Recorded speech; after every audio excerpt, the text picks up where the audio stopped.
Hi friends, வணக்கம். நான் உங்கள் கனிஷ்கா. என்னோடய சேனலை சப்ஸ்கிரைப் பண்ணாதவங்க சப்ஸ்கிரைப் பண்ணிடலாமே. மிருகங்களையும் மனிதர்களையும் கொடூரமாக கொன்று தின்னும் கொலைகார மரம். ஒரு திக் திக் திக் திகில் கதையைத்தான் நான் உங்களுக்கு சொல்லப் போகிறேன். இந்த கதை ரினோ அப்படிங்கிற நாவலில் வரும் ஒரு சிறு பகுதி. அதனால் இந்த கதையில் வரும் கதாபாத்திரங்களை முதலில் உங்களுக்கு அறிமுகப்படுத்தி விடுகிறேன். அப்படி என்றால்தான் இந்த கதையை உங்களால் குழப்பமில்லாமல் புரிந்து கொள்ள முடியும். அத்ரி, இதுதான் அந்த கொலைகார மரம். ரிஷி, ரினோ இவங்க தான் இந்த கதையின் கதாநாயகர்கள். சாதாரண கதாநாயகர்கள் அல்ல, சூப்பர் ஹீரோஸ், சூப்பர் பவர் கொண்டவங்க. கல்பா கிரகத்திலிருந்து ரிஷிக்கு உதவியாக பூமிக்கு வந்திருக்கும் ஒரு இயந்திர பறவை எகிசா. விஸ்வரூபம் எடுக்கக்கூடியது சுமோ. இந்த கதையில் வரும் ஒரு நகைச்சுவை கதாபாத்திரம். நல்ல உள்ளம் கொண்டவன். ரிஷி ரினோவின் நெருங்கிய நண்பன். சதாரா, இவர்தான் இந்த கொலைகார மரத்தை உருவாக்கியவர். ஆனந்த், இவர் ஒரு காவல்துறை அதிகாரி, சதாராவின் நெருங்கிய நண்பர். ஆதவன், சக்தி, இவர்களை பற்றி உங்களுக்கு ஏற்கனவே தெரியும். கல்பா கிரகத்திலிருந்து கல்பச்சக்கரா மூலம் 2 சுவடிகளை தேடி பூமிக்கு வந்திருப்பவர்கள். ரீனா, கல்பா கிரகத்து தலைவர் ரோஹியின் மகள். இவளும் ஆதவன், சக்தி இவர்களுடன் பூமிக்கு வந்திருக்கிறாள். மலையடிவாரம். காடு சார்ந்த இடம். பலவிதமான மரங்கள், பழ தோட்டங்கள், அவற்றை நாடி வரும் பறவைகள் கூட்டங்கள், வண்ண வண்ண மலர்கள் பூத்து குலுங்கும் பூந்தோட்டம், அங்கே வட்டமிடும் வண்ணத்து பூச்சிகளும் குருகுகளும். இவற்றிற்கு நடுவே ஒரு அழகான மாளிகை போன்ற பெரிய வீடு. இந்த இடத்திற்கு பெயர் சந்திரவனம். இந்த சந்திரவனத்திற்கு சொந்தக்காரர் சதாரா. விண்ணை மட்டுமல்ல, மண்ணையும் மரங்களையும் ஆய்வு செய்யக்கூடியவர். அதனால் தனது வீட்டிலேயே சகல வசதிகளுடன் கூடிய ஒரு ஆய்வுக்கூடத்தை வைத்திருந்தார். ஒரு நாள் பௌர்ணமி நிலவில் ஜொலித்து கொண்டிருக்கும் தனது பூந்தோட்டத்தின் அழகை ரசித்து கொண்டிருந்த சதாரா ஆகாயத்திலிருந்து ஏதோ பொத்தென்று தோட்டத்திற்குள் விழுவதை கவனிக்கிறார். அது ஒரு விதை. அளவில் மிகவும் பெரியதாக இருந்தது. அதை எடுத்து பார்த்த சதாரா, இப்படி ஒரு விதையை இதுவரை பார்த்ததே இல்லையே, வேற்றுக்கிரக விண்கலங்களிலிருந்து விழுந்திருக்குமோ என்று நினைத்து கொண்டே அதை எடுத்து ஒரு மண் தொட்டியில் இட்டு மண்ணை போட்டு மூடிவிட்டு சென்று விடுகிறார். மறுநாள் காலையில் வந்து பார்த்தால் அந்த தொட்டி உடைந்து மண்ணெல்லாம் கீழே கொட்டி கிடக்கிறது. தொட்டிக்குள் புதைத்து வைத்த விதை சற்று தூரத்தில் தோட்டத்திற்குள் விழுந்து கிடப்பதை பார்த்த சதாரா அதை எடுத்து மண்ணுக்குள் குழி தோண்டி புதைத்து வைக்கிறார். ஆனால் என்ன ஆச்சரியம், அந்த விதை துள்ளி குதித்து வெளியே வந்து விழுகிறது. இதை பார்த்த சதாராவுக்கும் ஆச்சரியமாகத்தான் இருந்தது. அதை எடுத்துக்கொண்டு தனது ஆய்வுக்கூடத்துக்கு செல்கிறார். சதாராவின் ஆய்வுக்கூடத்தின் கூரை கண்ணாடியால் ஆனது. ஒரு பெரிய தொட்டியை எடுத்து அதில் சில திரவங்களை நிரப்பி அந்த விதையை அதற்குள் போடுகிறார். கண்ணாடி குழாய்களை தொட்டியில் பொருத்தி அதை மேற்கூரையோடு இணைக்கிறார். சூரிய ஒளி கண்ணாடி குழாயின் வழியே தொட்டிக்குள் வருமாறு அமைக்கப்பட்டிருக்கிறது. தொட்டியில் போடப்பட்ட விதை சில நாட்களிலேயே துளிர்விட ஆரம்பித்தது. துளிர் விட்டது மட்டுமல்ல, துள்ளி குதித்து கொண்டும் இருந்தது. சதாரா அதை தினமும் கவனித்து கொண்டே இருந்தார். செடியும் நாளுக்கு நாள் வளர்ந்து கொண்டே இருந்தது. ஒரு கத்தரி செடி அளவுக்கு வளர்ந்தவுடன் சதாரா அதை எடுத்து தனது தோட்டத்தில் விட்டு பார்த்தார். என்ன ஆச்சரியம், அந்த செடி தனது வேர்களை தரையில் வேகமாக ஊன்றி அந்த இடத்திலேயே வளர்ந்தது போல் தெரிந்தது. அது மட்டுமல்ல, அந்த வழியே சென்ற பட்டாம்பூச்சிகளையும் வண்டுகளையும் பிடித்து சாப்பிட ஆரம்பித்தது.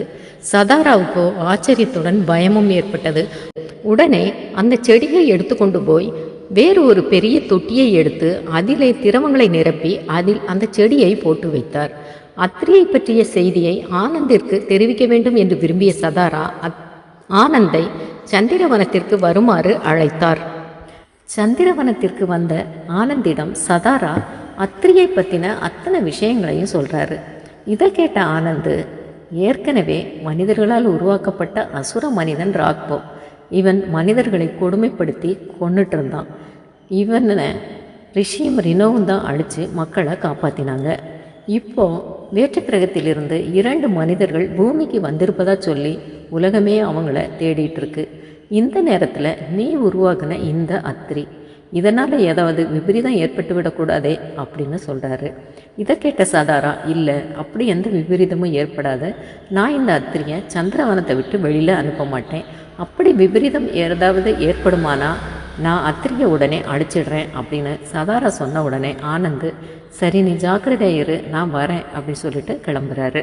காலையில் எழுந்த சதாரா வழக்கம்போல் அத்திரியை பார்ப்பதற்காக ஆய்வுக்கூடத்துக்கு போகிறாரு.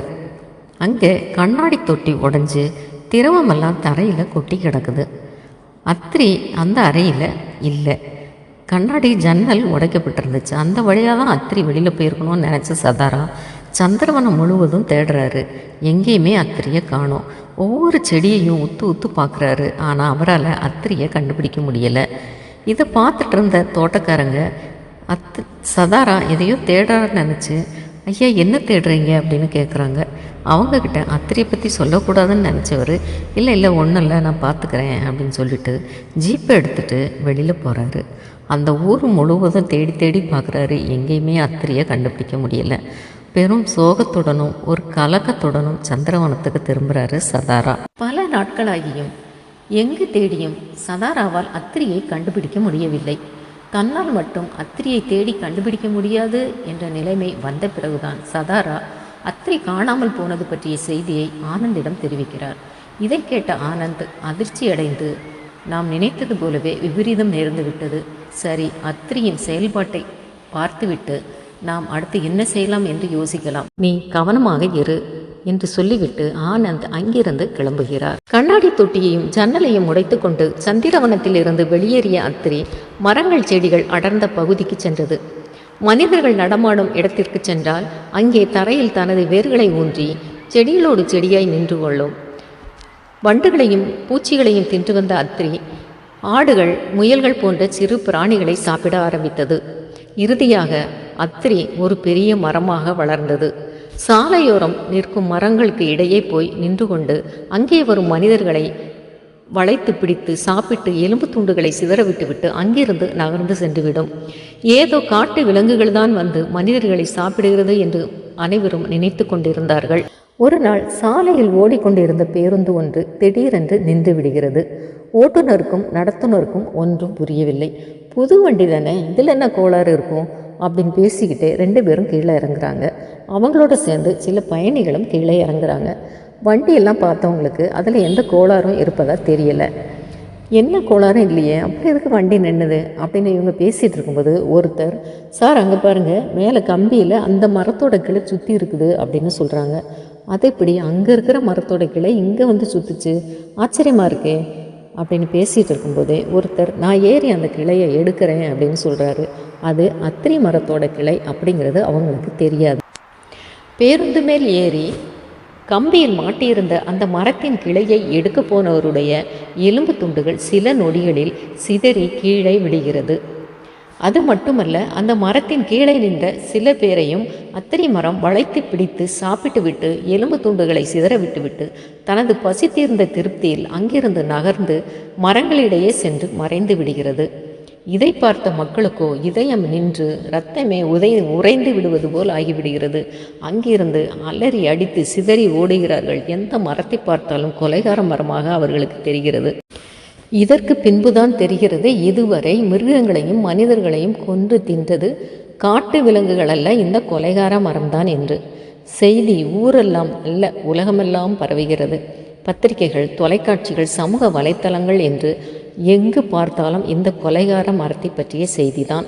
அத்திரியின் அட்டூழியங்கள் நாளுக்கு நாள் அதிகரித்து கொண்டே போனது.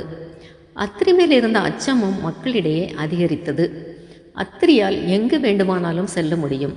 ஆனால் அத்திரி எங்கு, எப்படி, எப்பொழுது வரும் என்று யாருக்கும் தெரியாது. சில நேரங்களில் சில வீடுகளுக்கு முன்பு போய் நின்று மக்களை அச்சுறுத்தும். அத்திரிக்கு ஏழை, பணக்காரன், அரசியல்வாதி, சாமானியன் என்று எந்த பாரபட்சமும் கிடையாது. தேவைப்படும் பொழுது யார் அகப்படுகிறார்களோ அவர்களை கொன்று தின்றுவிட்டு அங்கிருந்து சென்றுவிடும். நாட்டில் ஒரே ஒரு நன்மை அத்திரியால் நடந்தது. அத்திரி மேல் இருந்த பயத்தால் மரங்கள் வெட்டப்படவில்லை. மக்களெல்லாம் அரசாங்கத்தை விமர்சனம் பண்ண ஆரம்பிக்கிறாங்க. இந்த அரசாங்கம் என்ன செய்து இந்த கொலைகார மரத்தை அழிக்குமா அழிக்காதா? தினமும் இந்த கொலைகார மரத்தின் மேலே இருக்கிற பயத்தால் நாங்கள் செத்துட்டு இருக்கோம். வெளியில் போக முடியலை, எந்த மரத்தை பார்த்தாலும் எங்களுக்கு கொலைகார மரமாக தான் தெரியுது, நாங்கள் எப்படி வாழ்கிறது, பசியால் செத்துடுவோம் சீக்கிரம் அப்படின்லாம் பேச ஆரம்பித்தோன்னே தலைவர்கள்லாம் கூடி பேசுகிறாங்க என்ன செய்கிறது அப்படின்னு. அப்போ தான் ஒருத்தர் சொல்கிறாரு, ராட்கோவை அழித்த ரிஷே ரினோவால் தான் இந்த கொலைகார மரத்தை அழிக்க முடியும், அதனால் நம்ம அவங்கள போய் சந்திக்கலாம் அப்படின்னு பேசிட்டு மக்கள்கிட்ட எல்லாரும் கவனமாக பயம் இல்லாமல் இருங்க, சீக்கிரம் அந்த கொலைகார மரத்தை நாங்கள் அழிக்கிறதுக்கு ஏற்பாடு பண்ணுறோம் அப்படின்னு அறிக்கை விடுறாங்க. அத்திரியை பற்றின செய்திகளை கேட்டதும் சதாராவுக்கு மனதில் கலக்கமும் குற்ற உணர்வும் ஏற்பட்டுச்சு. அத்திரி, நீ இப்போ எங்கே இருக்க? நீ இப்படி கொடியவனாக மாறுவேன்னு தெரிஞ்சிருந்தா நான் உன்னை உருவாக்கியிருக்கவே மாட்டேனே அப்படின்னு மனசுக்குள்ளே புலம்பிகிட்டு இருந்தார். இந்த நேரத்தில் சதாரா, செய்தியை கேள்விப்பட்டியா அப்படின்னு கேட்டுட்டே ஆனந்த் உள்ளே வராரு. ஆனந்த், இந்த அத்திரி இப்படி உருவாகணும்னு நான் நினைக்கவே இல்லை, இந்த மாய விதியை நான் வளர்த்திருக்கவே வேண்டாமோ, இதுக்கெல்லாம் பொறுப்பு நான் தானே, நான் தான் குற்றம் பண்ணிட்டேன், இதுக்கெல்லாம் தண்டனை எனக்கு தானே கிடைக்கணும் அப்படின்னு புலம்ப ஆரம்பிச்சிட்டாரு சதாரா. இல்லை சதாரா, இது யாராவது கொடூரமானவங்களின் செயலாக கூட இருக்கலாம். ரீனோ, ராக்போ, அத்திரி எல்லாமே ஆச்சரியமாக இருக்குது. பூமியில் என்னென்னவோ நடக்குது, அதில் உன்னோட பங்கும் சேர்ந்துருக்கு அப்படின்னு ஆனந்த் சொன்ன உடனே சதாரா, ஆனந்த், முதல்ல நம்ம அத்திரியை போய் சந்திக்கலாமா அப்படின்னு கேட்குறாரு. ஏன், நாம் உயிரோடு இருக்கிறது உனக்கு பிடிக்கலையா? இல்லை சதாரா, அத்திரி ஒருவேளை நான் சொன்னதை கேட்கலாம் இல்லையா, நான் தானே அத்திரியை உருவாக்கினேன் அப்படின்னு சதாரா சொல்கிறாரு. இல்லை, மனுஷங்களே நம்ம சொல்கிறத கேட்க மாட்டாங்க, ஒரு கொலைகார மரமாக கேட்க போகுது, நீ கொஞ்ச நாள் பொறுத்துரு, இந்த அத்திரியை அழிக்கிறதுக்கு ரிஷி தான் சரியான ஆள், அவனால் மட்டும்தான் இந்த கொலைகார மரத்தை அழிக்க முடியும். இப்போ ரிஷி எங்கே இருக்கான்னு தெரியல, சுமோ கிட்ட கேட்டால் தெரியும், நாம் சுமோவை போய் சந்திக்கலாம், கொஞ்ச நாள் பொறுத்துரு அப்படின்னு சொல்லிட்டு ஆனந்த் அங்கேருந்து கிளம்புறாரு.